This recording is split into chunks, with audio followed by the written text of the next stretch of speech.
Morning, Namaskar, Adab, and today my topic is either you evolve or disruption will change everything. Just have a look. It was only a few years back in 70s, 80s and 90s, there was only sales kind of a atmosphere. And when I say sales atmosphere, try to understand that. Demand ज़्यादा थी, supplies कम थी। कहने का मतलब एक cinema hall के बाहर एक 1000 लोग खड़े हुए हैं, उस सिनेमा हॉल के अंदर 500 सीट्स हैं। इसका मतलब क्या हुआ? डिमांड बहुत ज़्यादा है एंड सप्लाई 500 सीट्स की है। So what will happen? Black, premium, all sort of things will happen. Who is the king? Not the customer but the cinema hall owner, right? कुछ साल के बाद वहाँ पर 3 सिनेमा हॉल और खुल जाते हैं। Now 2000 customers are standing outside, but inside there are more than 5000 seats because 4-5 more cinema halls have also come. अब क्या हो गया?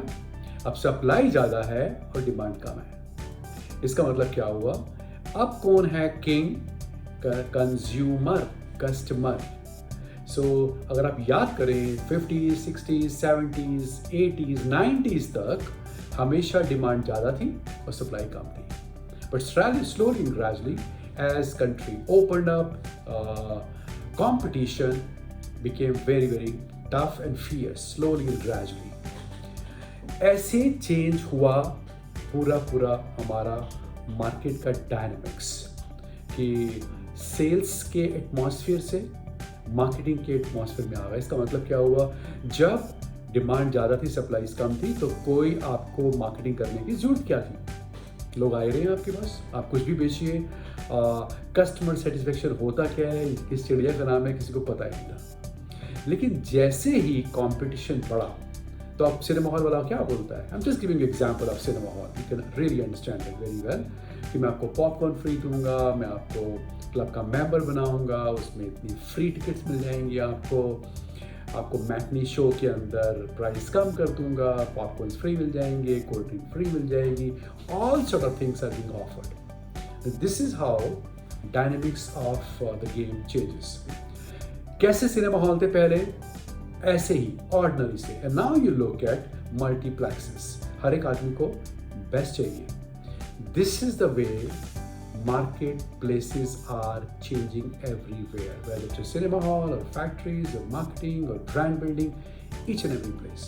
Either you understand before the time changes, आप slowly and gradually regularly evolve हो, नहीं तो एक दिन disruption आएगा, आप सब कुछ चेंज कर देगा। फार्मा इंडस्ट्री के अंदर भी ऐसे ही हुआ। जब डिमांड बहुत ज़्यादा थी, सप्लाईज कम थी और कंपनीज कम थी, तो किस तरह की मीटिंग्स होती थी, किस तरह के लोग थे, किस तरह का कल्चर था। लास्ट के वीक में सेल्स होती थी, there was always sales pressure, people used to be judged only on the basis of figures. कितना टारगेट है, कितना करा। मीटिंग्स के अंदर अगर आपने कुछ भी किया लेकिन आपका टारगेट पूरा नहीं है, आपने जो नंबर्स दिए हैं, जो प्रॉमिसेस किए हैं वो पूरे नहीं करे, then you are being asked to leave the meeting. आपकी क्रिटिसिज्म था, स्कोल्डिंग थी, रिजाइन होते थे। Which kind of managers you used to find? They were not managers, they were bosses. Bosses थे, rude थे, डराते थे, dominate करते थे। But as the time changed, 90s के बाद जब mankind आए, जब competition बढ़ा हुआ था, फिर price bar आ गया, bonus आ गए, combinations आ गए, all sort of things started happening. Status quo took change. Status quo जो रहा वो नहीं रहा। We disrupted everybody. और जब डिसरप्शन होता है, जो लोग उसके अंदर चेंज नहीं कर पाते, अपनी पुरानी प्रैक्टिसेस पर चलते हैं, वो सर्वाइव नहीं कर सकते। जो उस टाइम पर सेल्स के माइंडसेट से, पुरानी डिमांड एंड सप्लाई वाले माइंडसेट से काम कर रहे थे, दोस कंपनीज कुड नॉट सर्वाइव। याद कीजिए 90s के बाद 2000 के अंदर कितनी सारी कमाल की कंपनीज जिनके कमाल के ब्रांड से हमने सब ने यूज़ करे हुए हैं। उनका दूध पिया हुआ है, उनके इंजेक्शन लगवाए हुए हैं, उनके सिरप पिए हुए हैं, उनका आयरन लिया हुआ है, उनके बिस्किट्स खाए हुए हैं प्रोटीन के। कहाँ है वो कंपनी आज की डेट में? And why it has happened? Because they could not really took the changes which were happening at a very fast speed. यही होता है। जब आपको ग्राउंड रियलिटीज़ के बारे में नहीं पता होता, एक, और दूसरा जब आपके अंदर करेज नहीं होता। और जब मैं ये वाली बातें बोल रहा हूँ तो मैं बातें क्या बोल रहा हूँ, जब हेड ऑफिस को ग्राउंड रियलिटीज़ के बारे में नहीं पता होता और हेड ऑफिस पर बैठे हुए लोगों के पास करेज नहीं होता, those who can make the decision, those who are decision makers, जब वो डिसीजन नहीं लेते तब ये होता है, तब प्रॉब्लम्स आती हैं और सब खराब हो जाता है। Fortunately for us, because we were always working in the field, we could really see the sign of changes. जो ग्राउंड रियलिटीज़ पर हमें वो बातें समझ आ गई, जल्दी समझ में आ गई, और जो पैटर्न चेंज हो रहा था तो हमें वो समझ में आ गया और हमने वही चीज़ें अडॉप्ट करनी शुरू कर दी। And mankind came to this particular level that you can say that we are fourth largest company, and we are very, very proud of the fact that Mankindians too really took up all the changes whichever we try to bring in the culture of mankind. That's a power, that's the advantage when you continuously evolve and change. अब question ये पूछना है कि ऐसा तो नहीं हो रहा कि आज भी बहुत सारे चेंजेस हो रहे हैं और हम सेंसिटिव नहीं हैं, हमें समझ में नहीं आ रहे, और अगर हमें समझ में नहीं आए और हमने अपने को टाइम के हिसाब से चेंज नहीं किया तो क्या हमारा हाल वैसा नहीं हो जाएगा जो 90s में उन कंपनियों का हुआ जो एक टाइम में लीडर थी और आज कहीं पर भी नहीं है। So we should always be very very sensitive for that, and this is one reason we keep talking at head office level कि हेड ऑफिस के लोगों को फील्ड में जाना चाहिए, काम करना चाहिए और वहाँ की लर्निंग्स यहाँ पर लानी चाहिए। At the same time, we keep talking जो फील्ड में लोग काम करते हैं, we just want, we encourage those people to come at head office at different posts, and we are doing it continuously because we too have our selfish interest in this। क्योंकि जब वो field की learning head office पर लाएंगे, literatures में, strategies में, plannings में, thought process के अंदर लाएंगे, then right things will happen। I keep saying something कि जो लोग फील्ड के लोग हेड ऑफिस पर आते हैं, what they are supposed to acquire।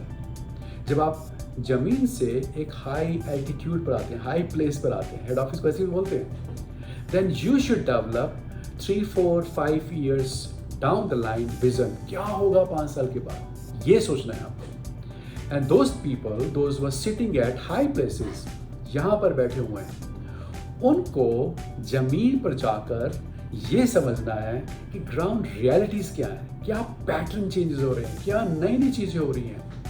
And please understand, developed होके बड़ी कंपनियों को देखकर कभी आपको समझ में नहीं आएंगे। सी what new small companies are doing. When you go in the field, check those patterns, become sensitive, come back and apply. This is the most important thing required here in Mankind, and we want field people to keep giving us this feedback. And today I have certain questions to ask. The first question basically is what? Are we really close to ground realities or not? And I give some examples. When we make a literature, when we give training, when as a manager I talk to my junior, when as a RM ZM I talk to my AM. मैं कुछ भी पढ़ाता हूँ, कोई भी literature बनाता हूँ, कोई भी स्ट्रेटजी बनाता हूँ, किसी भी आदमी को ट्रेन करता हूँ। What basically is my purpose? What is my objective? मेरे को ये पूछना है अपने आप से। My objectives can be 3. One objective, क्या मैं उसको ट्रेनिंग दे रहा हूँ या कुछ भी समझा रहा हूँ, वो इसलिए समझा रहा हूँ कि वो क्लासरूम के अंदर बहुत अच्छा परफॉर्म करे, हेड ऑफिस पर बड़ा अच्छा परफॉर्म करे, मीटिंग रूम के अंदर वो बड़ा अच्छा परफॉर्म करे। This is first question. The second question is, मेरा पर्पस क्या है कि जो भी मैं उसको दे रहा हूँ, समझा रहा हूँ, उसके द्वारा वो मार्केट में बड़ा अच्छा परफॉर्म करे। That's second. And third basically is what, वो अपने प्रोफेशनल क्वालिटीज को बहुत बढ़ा ले so that he can do fantastic in his career. ये तीसरा है। तो मेरे को अपने आप से ये पूछना है कि मेरा ऑब्जेक्टिव क्या है। मैं क्लासरूम में उसको बढ़िया कर दूं, फील्ड में बढ़िया कर दूं, या उसके कैरियर में वो कमाल कर ले। So ultimately if I ask U A question, सबको आंसर पता है। Either you will say number 2 or number 3.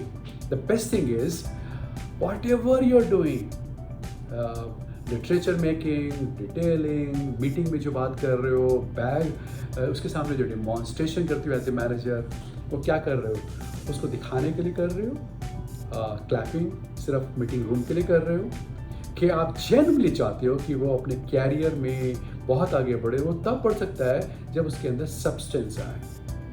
This is extremely important thing you must all think. और मुझे क्या दिखता है as a medical rep, as a manager, बहुत सारे लोग ये सोचते हैं कि जो लिटरेचर बनते हैं, जो बातें मुझे मेरा ZM या मेरा हेड ऑफिस या मेरा डिविजनल मैनेजर बताता है, वो फील्ड में अलग होती हैं, रूम में अलग होती हैं, हेड ऑफिस पर अलग होती हैं। So we as a good leader should do what? Should narrow down this gap between field and head office, this gap between his career path, उसकी प्रोग्रेस के अंदर और हमारी थॉट के बीच में कम से कम करना है। If you can do this, you will become more successful. At head office, we are brainstorming that whatever we do, it should be so practical, and in coming future, you'll find that so practical that these things really help you a lot in becoming much better in your career. One more thing I just want to emphasize here, that I'm very pro for training, very pro for lot of learning. हमेशा इसी के बारे में बात बोलता हूँ। आप अपना सब्सटेंस बढ़ाइए, घर पर प्रैक्टिस कीजिए, होमवर्क कीजिए, बिना रोज़ होमवर्क करे, बिना रोज़ काम करे हुए अगर आप फील्ड में जाएंगे और आप इस बात पे डिपेंड कर देंगे कि मैं फील्ड में ही, मार्केट में ही, वहीं पर सीख लूँगा, वहीं पर कर लूँगा, I don't think you will become successful. It is very very important for you. इसलिए मैं कंटिन्यूसली क्या बोलता हूँ कि एज ए लीडर हमारा काम क्या है? आपको एक्सप्लेन करना, मैं कर रहा हूँ, एक्सप्लेन करने के बाद आपको ट्रेन करना, डेमॉन्स्ट्रेट देना, and we should help you, hand hold you in making you a better leader. और इसके लिए सबके लिए आपको हम कंटिन्यूसली मोटिवेट करें, because motivation is what? Motivation is some kind of fuel which really give us energy. अब motivation आता कहाँ से है? जब हम लोगों की रिस्पेक्ट करते हैं, उनको पसंद करते हैं, उनको अप्रिशिएट करते हैं, उनको अच्छे काम करने पर रिवॉर्ड करते हैं, तो हम उसको मोटिवेट करते हैं। लेकिन बहुत सारे लोग इस बात को भी बोलते हैं, सर बंदा मोटिवेट होता है कुछ टाइम के लिए, फिर वापस अपने पुरानी प्रैक्टिस में चला जाता है। So I have a suggestion here, if you want somebody to remain motivated forever, for a long period, then your job is what? Your number one responsibility is what? Show him a bigger picture of his career. Don't talk about sale. Don't talk about ये growth क्या है. उसको उसकी बड़ी picture दिखाओ कि आप अच्छा काम करते हो, आप में ये क्वालिटीज़ हैं, आप ये कर सकते हो, आप में कुछ जो फ्लॉज हैं उसको अगर आप ख़त्म करो, you can reach to that level. But झूठ मत बोलो, उसको फालतू में कोई फॉल्स प्रॉमिसेस मत करो, उसको सच बताओ कि उसमें क्या खास बात है, कहाँ उसको इम्प्रूवमेंट करना है, अगर वो अपनी खामियों को ख़त्म करे तो वो कहाँ पहुँच सकता है। This is extremely important for all the leaders. Show the bigger picture. ये वर्ड्स, ये लाइन्स उस आपकी उसको याद रहेंगी, and they will always be some kind of energy in his heart and mind. बार बार मैं इस बात को एम्फेसाइज करता हूँ कि motivation is extremely important because it's a fuel which give us lot of energy. और इसके लिए हर एक आदमी को सच्चाई के साथ में उसकी लाइफ की, कैरियर की बड़ी पिक्चर आप दिखाएं। लेकिन वो तब दिखा सकते हैं जब आपका दिमाग अपने सेल्फिश इंटरेस्ट पर ना हो के उस आदमी के ऊपर फोकस है। That's one reason we keep talking in mankind, people, processes, products, and by product of all these 3 P's is the sale or result. जब आप लोगों पे फोकस करोगे तभी आप लोगों के बारे में जान पाओगे। लेकिन प्रॉब्लम कहाँ है? लोग देखते ही नहीं इस बात के लिए। In the end, I will just tell you, progress or career growth or becoming top leader is supposed to have some more ingredient in itself. To become top leader, you need to have the support of juniors. This is very, very important. because without the help of your juniors, without the performance of your juniors, without the right selection of your juniors, you cannot reach to the top post. इसके अलावा एक चीज़ और चाहिए, दो चीज़ और चाहिए. You should be at the right time at the right place. Right place पर right time पर हो, तब आप progress करते हो. So let me talk about right time and right place. क्या होता है? Just think, कोई ऐसा हेडक्वार्टर, कोई ऐसा स्टेट ऐसा है जहाँ पर continuously failure after failure after failure चल रही है और वो क्रिटिकल हो गया है और बहुत सारे मैनेजर्स वहाँ पर आए, वो चला नहीं पाए, चले गए, and atmosphere is really bad. आप वहाँ पर आते हो और आप उस स्टेट को या उस हेडक्वार्टर को या उस एरिया को चेंज कर देते हो. देन टेल मी, आपकी रेपुटेशन कैसी होगी, आपका नाम कैसा होगा पूरी कंपनी के अंदर. आपको पता है, बहुत बढ़िया. इसका मतलब पता क्या है? राइट प्लेस वो है जहाँ पर क्राइसिस है, राइट टाइम वो है जब बहुत लोगों के बाद आप गए और आपने इसको चेंज किया. Think from this perspective, think from this angle, and I promise you it is so logical and so good. Not only you're supposed to be always driven, charged up, but you should have support of your teammates, but also some kind of a luck that you reach to a place which is critical at the right time and change it. So I wish you all the best. Have a great year ahead. Be at the right time at the right place. All the best and bye-bye. Take care.